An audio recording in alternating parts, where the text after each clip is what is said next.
Welcome. This is Vidisha from Wellspun. I lead learning, culture, and employer branding for the group. It's a pleasure to tell my story to you about the amazing learning journey that I experienced in Wellspun along with the rest of the organization. Um, Before I begin, let me tell you a little bit about our organization, what we do, and how diversified we are as a group. So, Wellspun is a $2.3 billion organization. It's a large conglomerate. We employ about 30,000 people, and we have offices over 50 countries, and people from all walks of life come to work with us in Wellspun. And to tell you a little more, the kind of businesses that we are into. So we're into textiles, we're into flooring, we're into infrastructure, steel, logistics, and I think while Welspun has its root deep into the Indian tradition and culture, we are an extremely forward-looking organization with our feet on the ground and our eyes in the sky, and we want to achieve more constantly. To tell you a little more about the kind of work that we do in the textile industry, and I think you will be amazed to know that, as you are aware, that any textile business requires gallons and liters of water.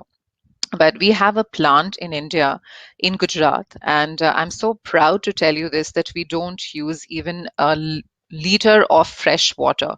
All the water that we use in our plant and our textile business is actually completely recycled.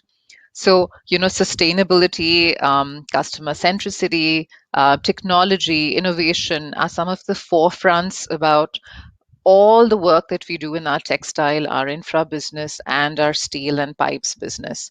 In fact, our infra business, in the infrastructure business, we work in various sectors. So we work with the government of India, we work with oil and gas and water sectors, and we very recently inaugurated a 14-lane, completely green, sustainable highway. So again, sustainability, innovation, technology is in our DNA. In terms of, to give you an overview, what we do and how we give back to the community, um, the CSR work that we do is primarily helping women wherever we've set up our factories and helping them have a startup, helping them have a life, helping them become, an entrepreneur. So the four pillars that we work with people in CSR are education. We work with people on health, environment, and empowering people, empowering women. So we've done amazing. There are amazing stories about digital schools that we worked with children across in rural areas. Menstrual health about women, and of course we promote a lot of Indian sports women as well. So our purpose is very clear. We want to make a difference. Yes, we want to be successful in our business, but we want to make a difference to people's lives, especially wherever we set up our businesses. So, having said that, and giving you a perspective of how large we are, how diversified we are, and we're spread across several countries, and within India also, we have our home office in Mumbai, but we have a large office in a small town in Gujarat, and we have a large manufacturing setup. Our steel plant, our steel pipes plant, textile plant is all based out of there. We have another huge setup, about 350 acres of land, where we have our flooring business in Telangana, Hyderabad, and several other offices in Delhi and infrastructure sites that we work with. And having said that, we have an office in New York, we have an office in Ohio, Bentonville, in Little Rock in the States, we have an office in UK. So now that we have this background, we are very diversified. We have people across several industries, so from designers to engineers to finance leads, people who are high on technology. So it's a very diversified portfolio of people, very diversified portfolio of business, and of course, there's a lot of cultural differences that we appreciate and we encourage within our organization. So, having said that, how do you drive a common culture in a conglomerate like Wellspun? What is that one thing that keeps us together as an organization? So I think for us in Wellspun, our driving force has been our values. It's been our compass, it's been our guiding principles, our guiding light. And the four values that we look up to in Wellspun are the value of customer first, so a high amount of customer centricity, a great amount of, like I mentioned to you, technology and innovation being at the forefront. So that's actually one of our core values. We believe in inclusive growth. So I gave you examples of how we actually live that. And it's not just a CSR fund, but there are work that we do with communities around wherever we have set up our offices and factories. And the last one, of course, we believe in the power of collaboration. So um, these four values were always common to the group. Everybody is aware of these values, and people had been made aware of how do you really live these values. And at the leadership level, there's a complete buy-in of the values. Our leaders all walk the talk. I think the need, um, at the moment when we were dwelling into this, when we were reflecting as to where we need to go, was how do you create a one Wellspun culture? Because you are so diversified, because you have so many businesses, you have people from different walks of life.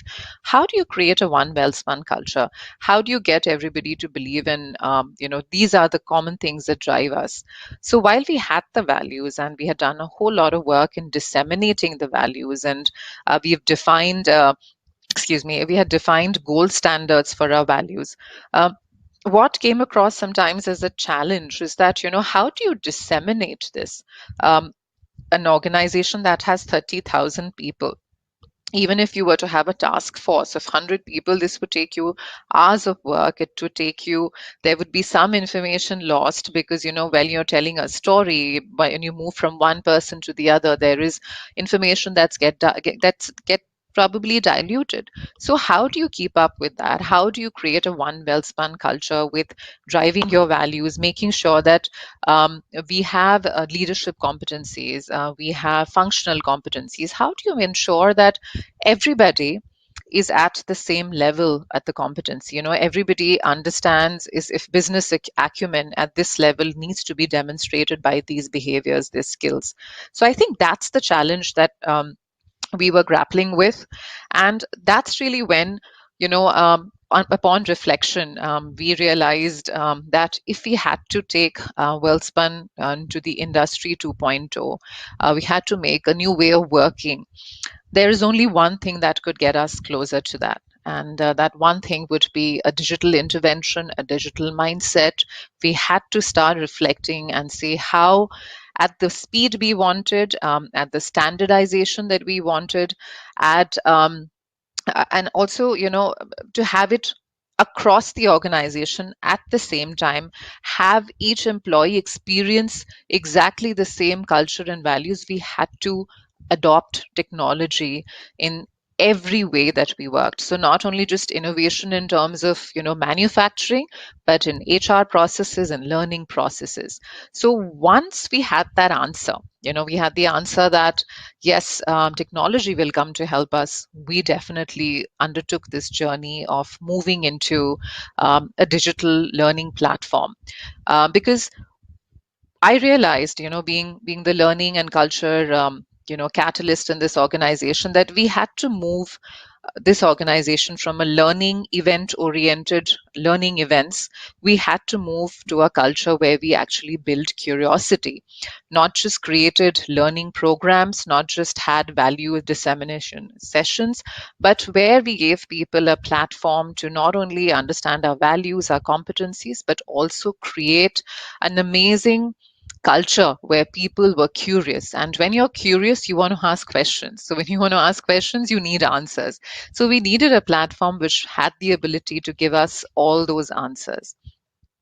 And that's when I decided that, it's time that we partner with a platform. We decided to pitch in a platform and a technology service provider that would help us go towards this journey of building a culture of curiosity.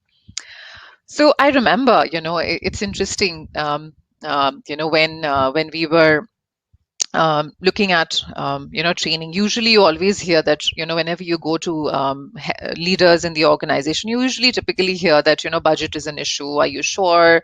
I'm not sure really if is this the right time to do it.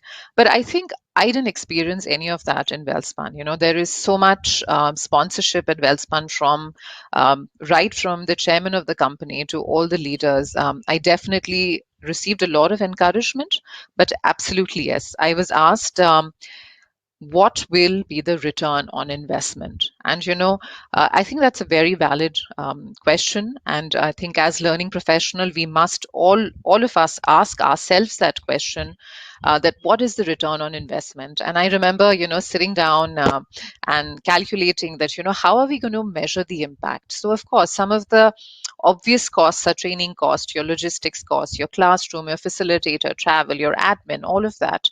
But I think if you were to measure impact, it's not just about the amount of money, it's not about the rupees that you spend, but impact has to be measured in retention, the ability of people to go back and read and learn again, the ability for people to take assignments, learnings to be recorded, and all of that packaged together is when I introduce this platform of Skillsoft. And I remember I launched this in Wellspun by calling it We Learn. So Wellspun and eLearn. So we came up with this this branding, calling it We Learn.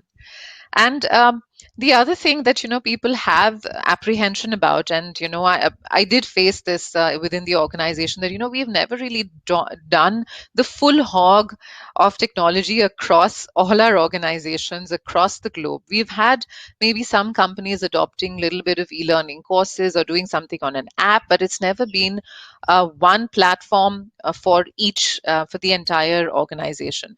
So when that happened, I think the question that got to me is saying that how will people adopt? How will people learn? Are you sure it's going to be easy? We have people who've never traditionally used technology. I don't think people will go there and start learning by their self. And I think what really helped, and I still remember when I was pitching this idea to the leadership team and to the management, I told them that today when you want to look for something, where do you go? Everybody say, oh, we go to Google, and we just have a tab and you type what you want to find and you get what you want. And I remember doing my demo exactly like that. And we were looking at the Percipio. I actually did it on the app and I did it on the screen, and I told them, that's the tab for you. Go look, go put in a word of what you want to learn or what you're interested in, and then you'll see a whole series of modalities and methodologies for you to get that fulfilled. And I think that was the clincher. People saw how easy it was. And I remember launching a course, and I think launching a course on effective meetings, and how how succinct the content was, how precise it was, and also how well managed it was. So it wasn't very lengthy. It was not a half an hour, 45-minute course. If you're on the move or if you're between meetings, you always had the option of quickly referring to things. You could bookmark, you could also recommend. So I think once people started seeing this, I remember hearing initially when we started in this journey saying, oh, people have to be pushed into training rooms. We had to always call up people and say, please come and attend training rooms. People are always busy. And I think one of the things I remember pitching and saying that, technology, if it's on your hand and if it's on your mobile, you can do it. It's democratized. You can learn when you want. You can learn what you want. Yes, in Wellspun, we linked everybody's competencies and their performance training needs to the learning path in Wellspun. But at the same time, I still have the option of going ahead and learning more than just what's prescribed for me. I think that totally worked for us. Now, having said that, I knew that if I had to kind of roll this out, I had to really move, and I had to move it from a push factor to a pull factor. I needed a very strong launch approach. So I thought of the 80-20, the Pareto principle. I said, let me do the 20% of things that will have the 80% of impact. So the 20% things that I did in the launch is that, first of all, I started having the sponsorship right of the management, like I already told you. So I got got them to use the tool. I got them to talk about it. We actually, through our internal com, we did series of launches, e-launches, wherein we had senior leaders saying that, what have I learned today? So that was one approach. At the levels in the front end, and the people who work in the plant and people who are the staff, we actually did road shows which were full of fun. There were R&Rs, there was music, there was theater. And for also the third approach that we took is that we awarded people who quickly adopted to the platform. We awarded people who immediately went in and said, hey, you know what, I love this, I did this 10 courses. So I think this three pronged approach, picking out the leaders to do it, picking out maybe 20 most influential people within the organization to talk about the platform and endorse it, rather than it being an HR approach. The road shows being done by all the leaders was one of the things which was differentiating about this. And of course, the rewards that we rolled out, the recognition that we got people, we made this a platform that was for the people and by the people.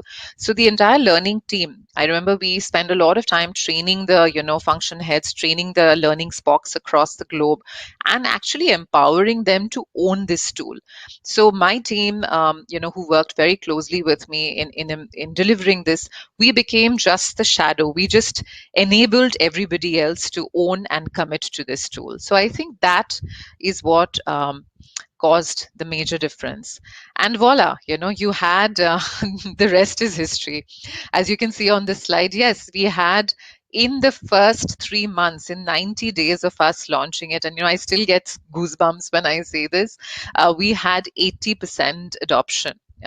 So all that fear, all that anxiety about people will not log in, it'll be too cumbersome, maybe people won't have the time, they will not like it, or maybe it's too much content, people will get lost, all of that myth was busted.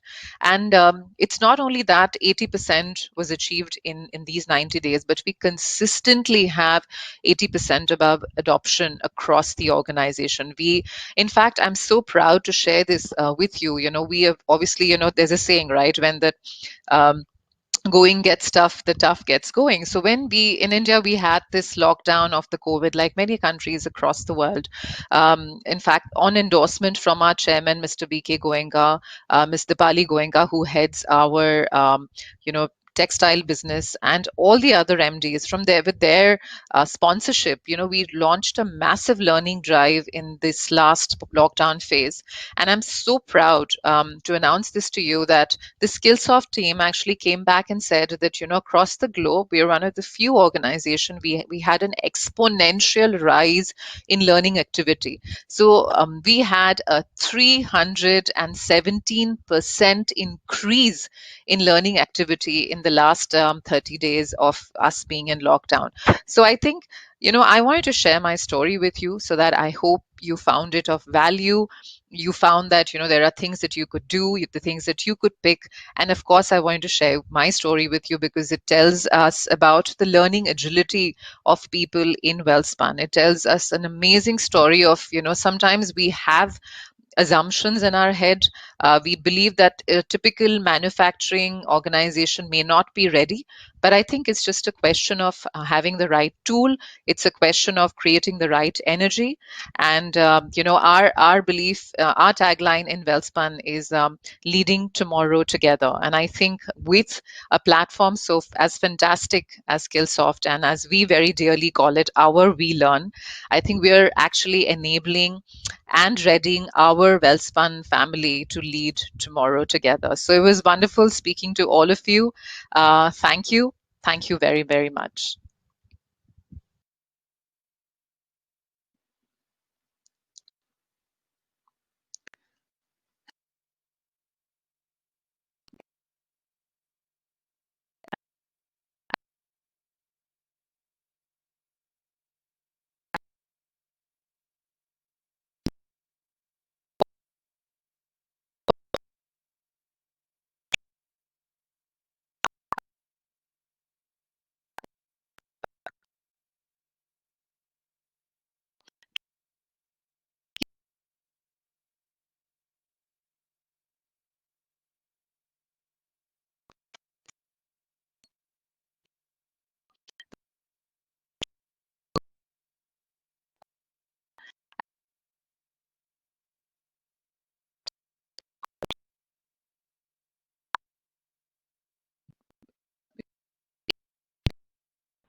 Thank you. You will now be placed into conference.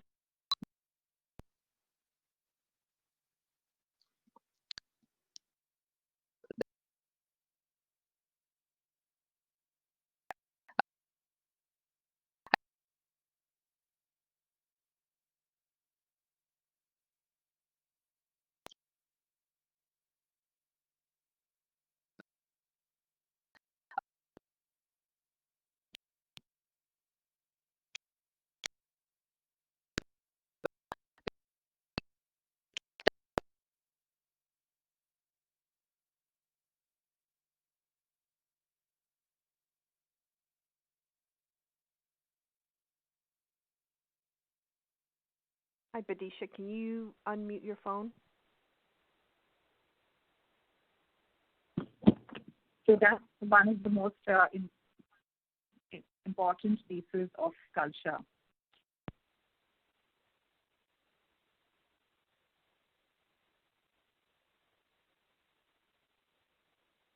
I'm going to take a few other questions as well.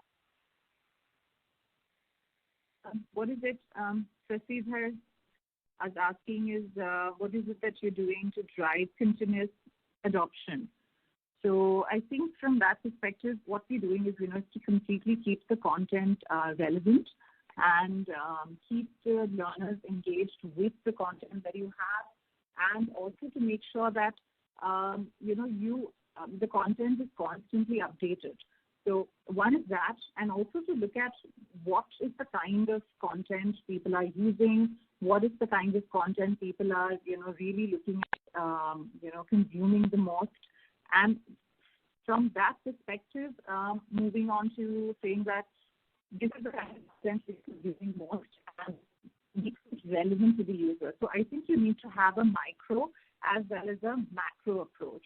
So what I mean by that is, yes, there are certain trainings that could be done, from an organization point of view, the competency point of view.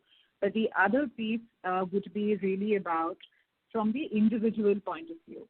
So I think that's my take. So to keep it relevant, keep it personalized, and yet try and put in some of the organization tenets that you would like to bring in into a user.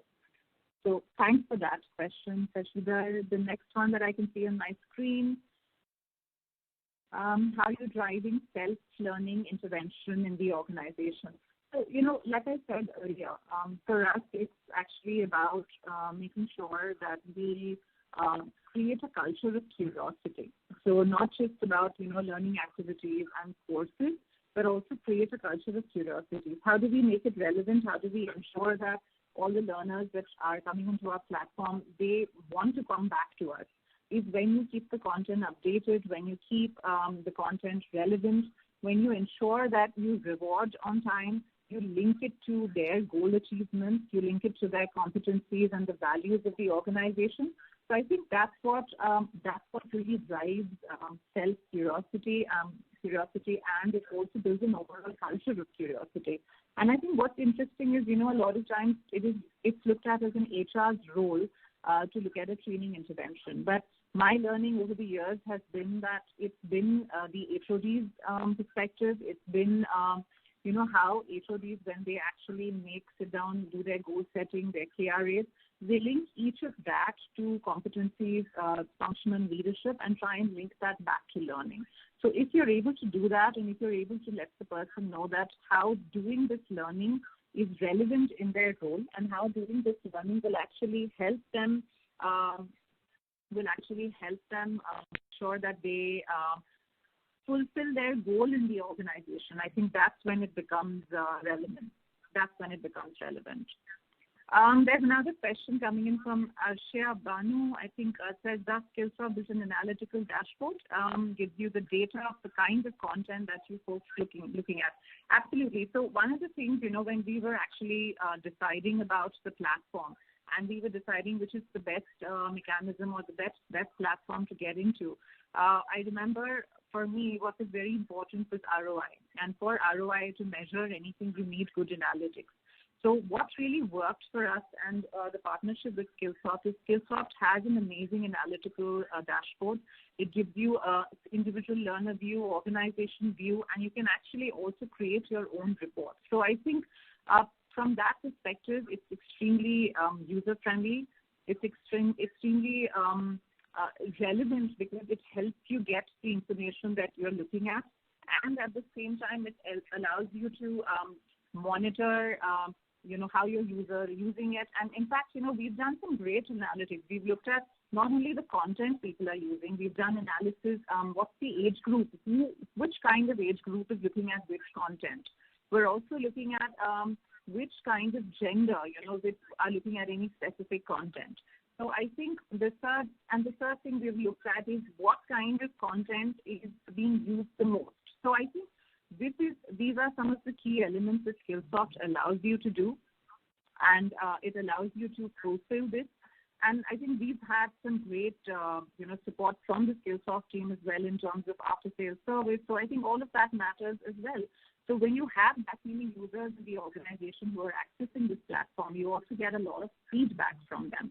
And this feedback allows you to, tweak your courses. It allows you to reinvent some of the way you are presenting information. It helps you reimagine some of the way that you will actually allocate learning to them. So I think with all of this together, it's helped us quite a bit in an organization to achieve the success where we are today. And I've had some questions that came in earlier, and I'm going to take one of those because it's a very pertinent question. And it says, what is it that you would do differently, if I were to actually relaunch this and re-look at this tool? What is it that I would do differently? And when I look at that and then I think about it and I introspect and, what is it that I do differently? I think what I do differently at this moment is, create a little more understanding of the tool at not only just the user level, but also people who are at the admin level. So while the user, uses this content, with a great gung-ho and a lot of enthusiasm, sometimes we do face a challenge with the people in the, admin team who are able to pull out reports and in terms of people who are supporting this platform. So I think what makes sense for us at this moment is, if I were to do things differently, is to really have one-on-one personal meetings with these admin teams. And for us, the admin teams are complicated because they're not only based in one office in Mumbai, but across the globe. But having one-on-one conversations, having one-on-one understanding with them about, what this platform is all about is I think, is what I would do differently going forward. There's another question that I can see coming in. So, this is a very interesting question. It says, do you blend instructor-led training and online training together? So we do that all the time, because an online platform, along with instructor-led training, an online platform using it as another leg of your larger program is what actually gets you the success. So in Welspun, we had a group leadership program for, vice presidents and above, and the future leaders program for the middle managers. Now, both of their aim is to create leaders of tomorrow, to create competency for, future of work, and we ready our leaders. Now, a lot of it is done in classroom. A lot of it is done blended through classroom and VLearn. So we've used VLearn extensively in that platform, in both these segments, wherein we made sure that not only the classroom, but we have a separate individualized learning plan for each, leader who's undergoing this program. So as a part of this program, both these programs, we actually conduct psychometric assessments, personality tools.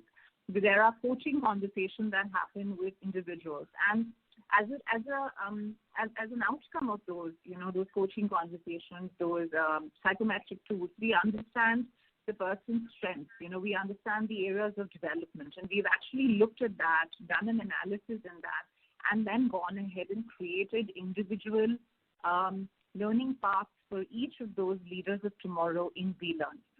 So I think there are various variations how you could use it. So one, of course, is, the organization context. Like I was telling you earlier, the organization values, the culture, the competencies, and role functionalities. But even if you want to develop leaders of tomorrow, even if you want to look at, people who would be successors or, your key talent, there is an opportunity for you to use this tool to further enhance their knowledge and enhance their, output towards the organization.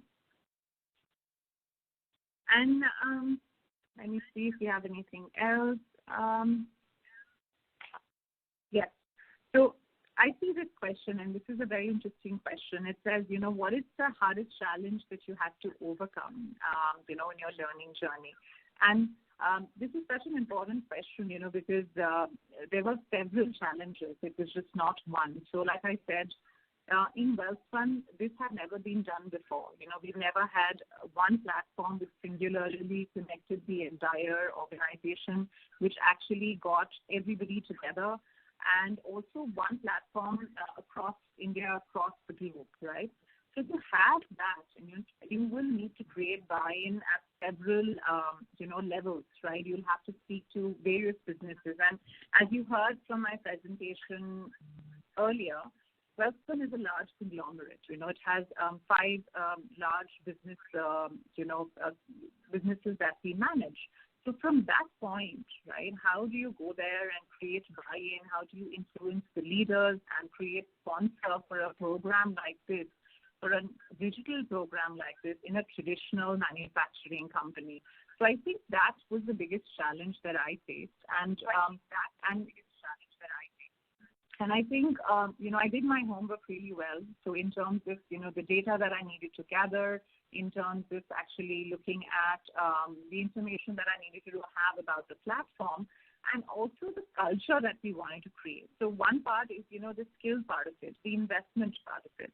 So you need to have that ready, of course, but you also need to think that how will this help the organization in terms of its purpose, in terms of its culture? How would it help that?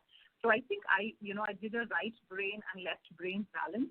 I had my numbers, I had the math and the budget in place, but also I think in terms of, creating a vision or a purpose alignment with what WealthSpun is trying to achieve, and thereby how a tool or a digital learning platform fits that agenda, it was very, very important. So I think from that perspective, yes, that was extremely important that we did this, and this definitely helped us achieve these challenges very easily, because every leader would typically have 2 questions. What's the ROI and how does it sync in with the larger organization goals? So whenever you're trying to, drive something innovative, something conventional in a large organization, I think you should take a whole brain approach, which is your right brain and your left brain, and look at answering, answering questions that would emerge from all kinds of stakeholders, managing your stakeholders really well, creating a buy-in from them would be absolutely imperative.